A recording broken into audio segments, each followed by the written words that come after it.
Na vida, ele é o seu cartão de visitas. Na verdade, sem ele, nem vida haveria para você. Ele é o real depositário do que há de melhor e de pior de você. Mas mesmo assim, sendo tão imprescindível, ele é objeto constante de insatisfação, de tentativas de mudá-lo, alterá-lo, aprimorá-lo. Eu estou falando do seu corpo. Sim, seu corpo físico mesmo. Essa instância aí físico-corpórea, mas que tem muito de social e de sociológica.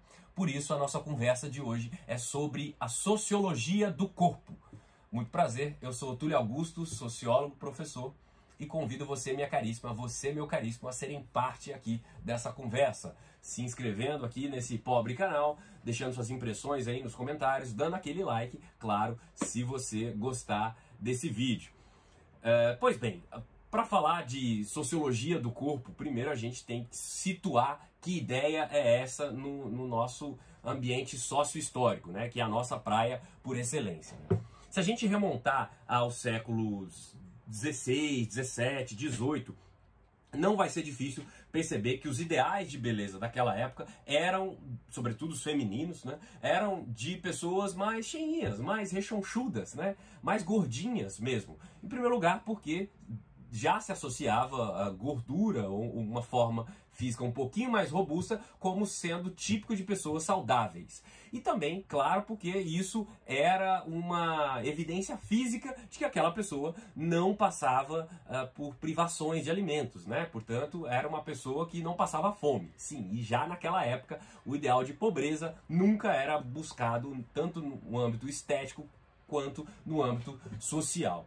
É só no século XIX que a gente tem esse ideal de magreza sendo mais difundido e chegando até uma generalização que está presente nos nossos dias, né? E junto com esses ideais de beleza, a gente tem uma série de transtornos alimentares daí decorrentes, né? Os primeiros casos de anorexia são detectados na França a partir de 1874, que é quando a literatura médica começa a catalogar esses casos, né? No Japão, por exemplo, os primeiros casos foram de bulimia, de anorexia, que são um pouco diferentes, né? Bulimia, basicamente, é aquele, muito grosso modo, é aquele ato de você se entupir de comida e depois forçar o vômito para tentar emagrecer, né? No Japão, a partir da década de 60 do século 20 é que esses primeiros casos foram observados, né? E estima-se que no Japão cerca de 1% das jovens sofram de algum tipo de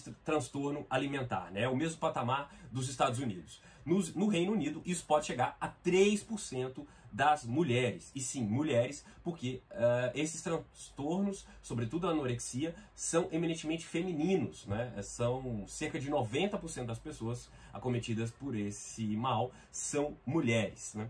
Mas a gente pode dizer também, sem exagerar muito, que para onde se espraiou esse ideal de beleza originariamente ocidental, se espraiaram também essas formas de transtorno alimentares, né? A gente pode dizer aí que esses transtornos alimentares eles tiveram uma expansão transnacional aí na garupa da chamada cultura da modernidade, não é? Quando a gente pensa em transtornos alimentares de diversos tipos, quando a gente pensa, sobretudo, nessa obsessão pela magreza, que é também muito constante dos nossos tempos, a gente chega à fácil conclusão de que esses males acometem milhões de pessoas nos dias atuais, em sociedades diversas no mundo todo, né? Incluindo, quem sabe, você e eu somos incomodados por esses padrões e somos instados, muitas vezes, a nos enquadrar neles, né? Portanto, podemos dizer que é uma chaga aí contemporânea espraiada por todo o mundo.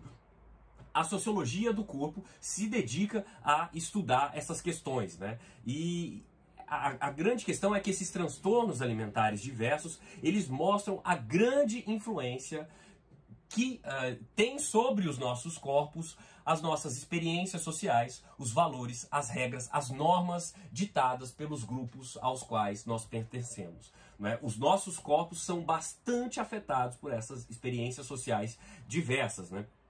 E há nesse debate, aí, nessa sociologia do corpo, que hoje é um campo já com uma bibliografia ampla, já com uma gama vasta de estudos que permitem análises bem mais embasadas do que a que eu estou fazendo aqui.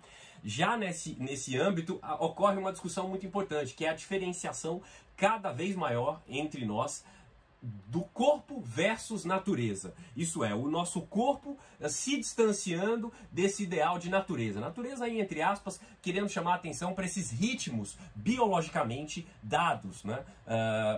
Inicialmente. Nós estamos sempre com o fervor cada vez maior de tentativa de alterar os nossos padrões biológicos, né? Nós somos, cada vez mais, os nossos corpos são invadidos pela ciência, pela tecnologia em suas múltiplas formas, né? Desde o uso de medicamentos até recursos tecnológicos que nos permitem prolongar a vida ou mesmo acompanhar o desenvolvimento celular de um feto que nem nasceu, que está ainda na barriga da mãe, né?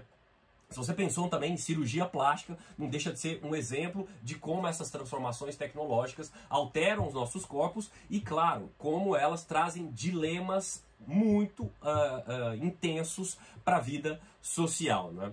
O filósofo e sociólogo Michel Foucault, francês, já chamava a atenção décadas e décadas atrás para a questão das tecnologias sociais, né? Que é essa característica muito forte nos nossos dias correntes de não mais aceitar o corpo, mas tentar criar o corpo, né? Cada vez nós estamos voltados para um ideal de criação do corpo e não mais de aceitação do corpo, né? E ele chama de tecnologias sociais, é um conceito que ele traz, basicamente essas tentativas regulares de intervenção no funcionamento do corpo. E aí vai desde medicamentos até cirurgias, até intervenções diversas, né? A grande questão deixou de ser aceitar e viver com o corpo, mas criar o corpo conforme os nossos valores, conforme os ditames sociais, conforme as nossas vontades e as possibilidades da ciência e da tecnologia. Esse é um debate bastante amplo, eu estou aqui fazendo apenas uma abordagem